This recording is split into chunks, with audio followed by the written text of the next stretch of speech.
Our weed of the week has a cool name, narrow-leaf hawksbeard, but you don't want to have this cool named weed in your fields. Well, that's what I was going to say. That's the only cool thing about it. This can be a tough weed. It is difficult to control because it can emerge at many different times of the year. We've seen it as a winter annual, also as a summer annual. It's been showing up predominantly out west and up north. So like in Montana, this is one of the bigger problems that we're finding in a lot of the small grain fields. Well, when you look at weed identification, it kind of looks like a dandelion, and sometimes people say, well, I got this kind of little different looking dandelion out there and I can't get it under control. But you know, a lot of the same control methods for dandelion will work with narrowleaf hawksbeard. Yeah, absolutely. So if you can use 2,4-D or dicamba, that's going to be quite effective. And I would say even more effective on narrowleaf hawksbeard than it would be on dandelion, because dandelion is a perennial. The big thing is, where we find a lot of the problems with this is guys using very, very low rates. People have been able to get by with what I would almost call micro rates of dicamba and 2,4-D out west in burn down type situations.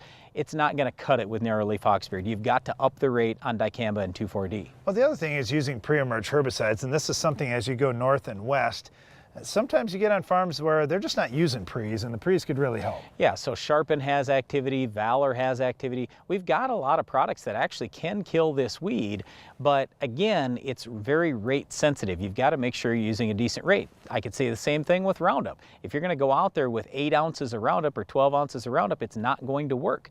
When we talk about how to get the best control out of Roundup, you got to make sure that you're spraying well before a killing frost. You want to have very nice weather conditions, so the nighttime temp needs to be above 50 degrees. And I'm going to use the full labeled rate. Plus, I want to keep the water volume low so I have very concentrated droplets. Narrowleaf hawksbeard isn't necessarily resistant to Roundup, but it does take a higher rate of Roundup to get control. In soybeans, use the 3 pre's. Post-emerge, if you're in Xtend soybeans, you could use Xtend. That'd be the best option. Yep, but Roundup and Liberty have activity too. In corn, I'd probably use Verdict Down, follow with Status Post. In wheat, that's where we see this weed the most. Start with Sharpen, and this is not going to be much of a weed problem for you. Then post-emerge, if you need a rescue, you could throw a little Culex in with Wide Match, something like that. Culex, keep in mind, is in the same chemical family as 2,4-D and dicamba. That's all the time we have for this week's Weed, but Iron Talk is coming up next.